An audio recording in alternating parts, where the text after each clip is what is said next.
Christian Okoye didn't grow up dreaming of the NFL. In fact, he barely knew what football was. Born in Enugu, Nigeria in 1961, his first love was track and field, discus, shot put, hammer throw.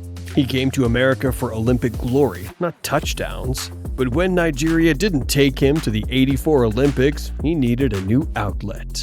So at age 23, he picked up a football for the very first time. He didn't know the rules, he didn't know the techniques, but what he did know was violence. Okoye enrolled at tiny Azusa Pacific University. His coaches were stunned. This 6'1", 260-pound freight train could run a 4.45 40-yard dash. He had no idea how to block, didn't know how to read a defense, but when he got the ball, defenders got erased. He turned defenders into obstacles and obstacles into highlight reels. By his senior year, he led the nation in rushing. The NFL took notice. And in 1987, the Kansas City Chiefs took a chance. Christian Okoye wasn't just a football player. He was a one-man demolition crew. 260 pounds of raw, uncoached aggression. He didn't dance, he didn't juke, he ran through you. The nickname came fast, the Nigerian Nightmare, and he lived up to it. One linebacker said, "It felt like getting hit by a boulder rolling downhill."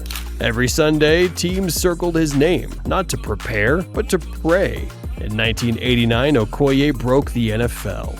He rushed for 1,480 yards, led the league in carries, and led the league in fear. There were no wasted steps, no finesse, just punishment. Okoye made defenders rethink their careers.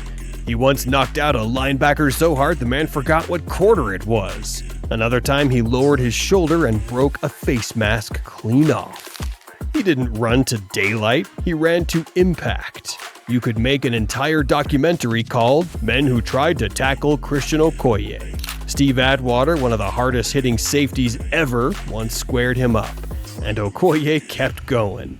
Another time, the Denver Broncos tried gang tackling him. He dragged 5 men for a first down. Not just yards after contact, moments after contact. One lineman described it like this: "Imagine trying to stop a train with your bare hands." That's what it felt like. The NFL in the late 80s was a war zone. Before concussion protocols, before flag-happy refs. It was survival of the fittest, and Okoye wasn't just fit, he was forged for violence. He didn't sidestep contact, he invited it, and more often than not, he won. Today, he'd probably get fined, maybe ejected.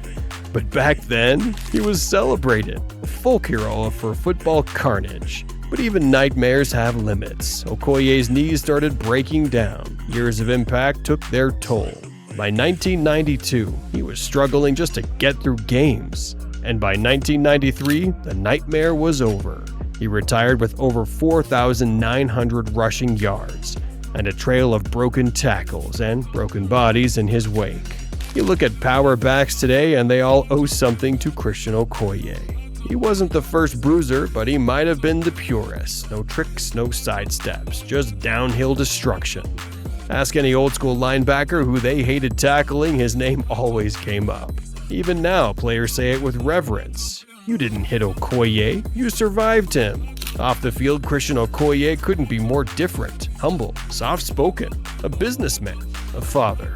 He started a foundation to help at-risk youth. He's coached, mentored, and stayed close to the game. He never saw himself as scary, but thousands of defenders will tell you otherwise.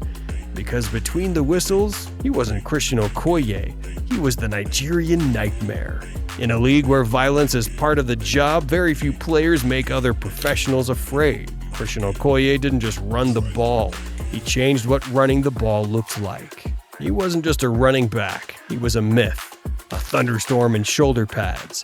And when he lined up in the backfield, there were no winners, only survivors. Thanks for watching. If you love hard-hitting NFL legends, drop a like and subscribe for more deep dives. Who do you think was the most violent runner in NFL history? Let us know in the comments. Until next time, brace for impact.